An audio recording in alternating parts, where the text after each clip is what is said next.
Hi students, in this video we will discuss science chapter first, topics effect of oxidation in daily life. Students, oxidation के कारण हमारे जो daily life में क्या effect पड़ता है उसके बारे में हम इस वीडियो में डिस्कशन करेंगे. Now I am taking the first topic here, corrosion. What do you mean corrosion? Corrosion means when a metal is exposed to substance such as moisture, air, water, acid, etc. For some time, a layer of oxide is formed which weakens the metal, hence metal said to be corrode. It means student जब कोई भी metal after कुछ समय के लिए moisture, air, water, acid के संपर्क में आता है तो जो मेटल में एक तरह की ऑक्साइड की एक लेयर बन जाती है, जिससे वो जो मेटल है वो कमजोर हो जाता है, जिसे हम कहते हैं कोरिजन. ठीक है, समझ में आ गया कि जब कोई भी मेटल और कुछ समय के लिए मॉइस्चर, एयर, वाटर, एसिड के संपर्क में आता है, जिससे उस मेटल पर एक ऑक्साइड की लेयर बन जाती है, जिससे वो मेटल कमजोर हो जाता है, वीकेंस हो जाता है, जिसे हम कहते हैं कोरिजन कहते हैं. Okay students, for examples rusting of iron in this rainy season, do you know? तो नाउ आपने जानते होंगे कि जब रेनी सीजन में अक्सर क्या होता है, जो बाहर मेटल होते हैं, जो खिड़कियां, जो दरवाजे होते हैं, उनमें क्या होने लगता है, रस्ट होने लगता है, जंग लगने लगता है.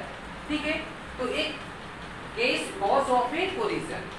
सेकंड है black coating of on silver.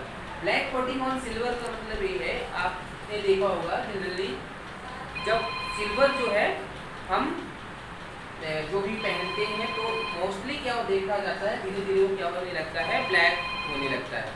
तो ये in this case of the corrosion.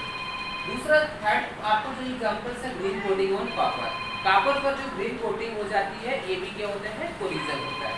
तो स्टूडेंट्स, जब कोई भी मेटल पर मॉइस्चर, एयर, वाटर के संपर्क में आता है तो वो धीरे धीरे क्या हो जाता है, उस पर ऑक्साइड की एक लेयर बन जाती है, जिससे वो मेटल कमजोर हो जाता है. मेटल जो कमजोर होता है किस कारण से होता है, कोरिजन के कारण होता है. तो इस तरह से इस एग्जाम्पल में हम लोगों ने अभी देखा है. अगर स्टूडेंट्स हमें कोरिजन से को प्रिकॉशन में क्या रखना चाहिए, कैसे रस्टिंग ना होने पाए, ब्लैक कोटिंग ना होने लगे, ग्रीन कोटिंग ना हो, इसके जनरली क्या हुआ जाता है, अगर हमसे कोरिजन को बचाना है कोरिजन से, तो हम क्या करते हैं, इसको पेंटिंग के माध्यम से, यानी पेंटिंग कर दें या ग्रीसिंग कर दिया जाता है, जिससे कोरिजन केसेस नहीं होता है. आपने देखा होगा जो बरसात के सीजन में जनरली क्या होते हैं, जो आयरन मेटल्स होते हैं तो उनमें ज़्यादा पेंट कर दिया जाता है, जिसके कारण से उसमें रस्ट नहीं होते हैं. ऐसे ही बहुत सारे हैं, जो ब्लैक कोटिंग ऑन सिल्वर हो गया, ग्रीसिंग कर दिया जाता है जनरली. तो इस तरह से इनको कोरिजन से हम लोग बचा सकते हैं, मेटल को पेंटिंग या ग्रीसिंग के माध्यम से. ठीक है, समझ में आ गया होगा.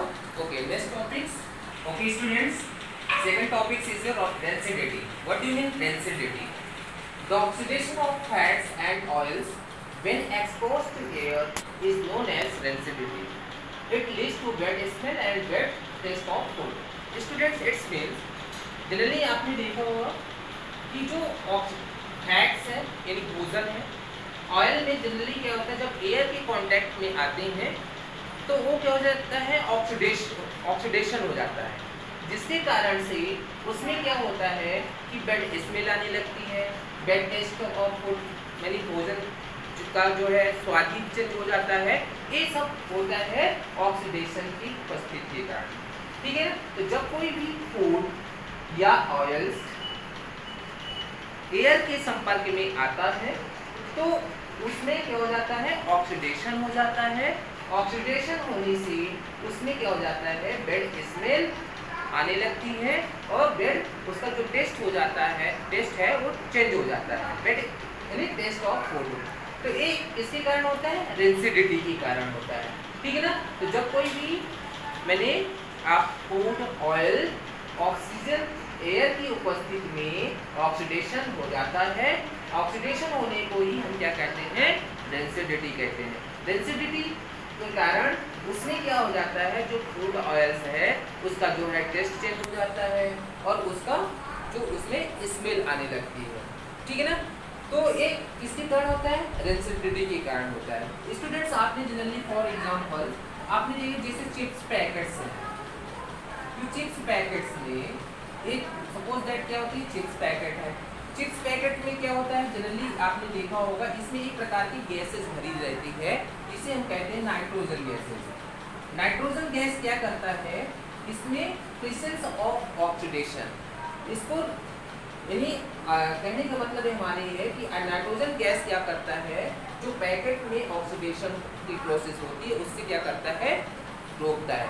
अगर सपोज दैट पैकेट्स में नाइट्रोजन गैस नहीं भरी जाएगी तो उससे क्या होगा कि जो एयर के अगर कांटेक्ट में हमारा जो फूड है ऑयल्स आएगा वो धीरे धीरे क्या होने लगेगा, गलने लगेगा, और गलने लगेगा जिसके कारण से उसमें बैड स्मेल आने लगेगी और उसका टेस्ट क्या हो जाएगा, चेंज हो जाएगा। तो ये आपको ध्यान में रखना है कि जो नाइट्रोजन जो गैसेस है, जो नाइट्रोजन गैस है वो डेंसिटी से क्या करती है, बचाती है। नाइट्रोजन गैस जो है डेंसिटी प्रोसेस से हमें क्या पैकेट्स है, जो भी फूड आइटम्स हैं, ऑयल्स है, इससे क्या होता है, बचाया जाता है। इसलिए जनरली आपने जितने भी पैकेट्स आते हैं, आपने एक जो भी चिप्स पैकेट्स है और अदर है, ये सभी से क्या करते हैं, बचाते हैं, ठीक है। इस तरह से आपका हो गया डेंसिटी। नेक्स्ट टॉपिक्स में चलते हैं। Okay students, next of topics, chemical reaction also classify on the basis of temperature. Students, in this topics I will discuss in the basis of temperature how to chemical reaction, कैसे chemical reaction होगा यदि कोई भी temperature के basis हम लोग इसमें chemical reaction also classify on the basis of temperature। chemical reaction base of temperature में हम लोग यहाँ पर डिस्कशन करेंगे। यहाँ पर दो तरह की रिएक्शन होती है, एक एक्सोथर्मिक रिएक्शन होती है, एक endothermic reaction. In this reactions there are two types of the chemical reaction. It is the first is exothermic reaction and second is the endothermic reaction. What do you mean, now I will discuss.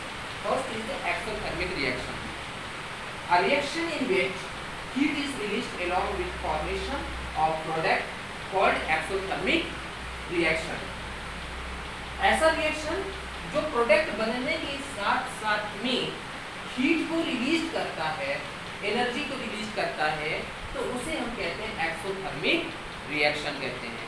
ऐसा reaction जो product बनने के साथ साथ में heat को release करता है तो उसे हम कहते हैं exothermic reaction. Students, I am taking one of the examples here, burning of natural gas। burning of natural gas is a, जैसे यहाँ पर हम लेते हैं CH4, it is named methane gases। तो CH4 जब प्रेजेंस ऑफ ऑक्सीजन, जब methane gas oxygen की उपस्थिति में बर्न होता है तो क्या बनता है, कार्बन डाइऑक्साइड बनता है, और जो यहाँ पर vapour of water, vapour of water बनता है, vapour of water. H2O, it is a liquid form, but ठीक है, लेकिन इसके लिक्विड फॉर्म में जो वाटर है वो कैसा रहता है, वेपर फॉर्म में रहता है, इसलिए यहाँ पर गैसेस फॉर्म में हमने लिखा हुआ है। ठीक है स्टूडेंट्स, आप कंफ्यूज न होइएगा कि H2O तो क्या होता है, लिक्विड होता है, बट सर यहाँ पर इसका जो केमिकल इक्वेशन में जो बेसिस है वहाँ पर गैसेस लिखा है, स्टेट लिखा है, इसका मतलब वेपर के भी कंडीशन में लिखा गया है। और क्या होता है, हीट रिलीज होती है। तो ऐसा रिएक्शन जिसमें प्रोडक्ट बनने के साथ साथ में हीट रिलीज होती है उसे हम कहते हैं एक्सोथर्मिक रिएक्शन।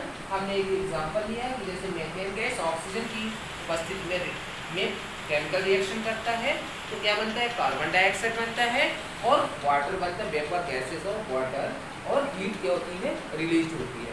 इसे इस तरह से इसको हम कहते हैं एक्सोथर्मिक रिएक्शन। ठीक है, नेक्स्ट में हम लेके चलते हैं endothermic reaction. Okay students, next है endothermic reaction. What do you mean endothermic reaction? ऐसा रिएक्शन जो हीट, लाइट और इलेक्ट्रिसिटी की उपस्थिति में रिएक्शन होती है, तो उसे हम कहते हैं एंडोथर्मिक रिएक्शन कहते हैं। यानी ऐसा रिएक्शन जो प्रेजेंस ऑफ हीट, लाइट और इलेक्ट्रिसिटी की उपस्थिति में प्रोडक्ट बनाता है, तो उसे हम कहते हैं endothermic reaction. Students, it is a form of decomposition reaction. आपने डिकम्पोजिशन रिएक्शन पढ़ा है कि कोई भी आपका जो सब्सटेंस डिकम्पोज होकर के दो पार्टों में डिवाइड हो जाता है, तो वो उसे हम कहते हैं डिकम्पोजिशन रिएक्शन। उसी तरह से ये एंडोथर्मिक भी रिएक्शन भी होती है। Endothermic reaction just like to the decomposition reaction. तो the reaction which require energy, ऐसा रिएक्शन जो हीट, लाइट और इलेक्ट्रिसिटी एनर्जी के रूप में उपस्थिति में प्रोडक्ट बनाता है, तो उसे हम कहते हैं endothermic reaction. For examples I am taking here calcium carbonate. जब कैल्शियम कार्बोनेट को हम हीट की उपस्थिति में क्या करते हैं, गर्म करते हैं, हीट करते हैं। कैल्शियम कार्बोनेट को हीट की उपस्थिति में गर्म किया जाता है, तो उसमें से क्या बनता है, कैल्शियम ऑक्साइड बनता है, कैल्शियम ऑक्साइड बनता है और कार्बन डाइऑक्साइड बनती है, कार्बन डाइऑक्साइड।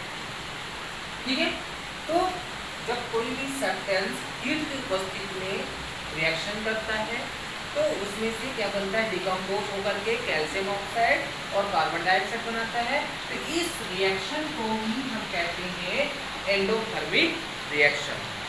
ठीक है, तो इस तरह से that's all from this chapter. Thanks for watching. Okay students.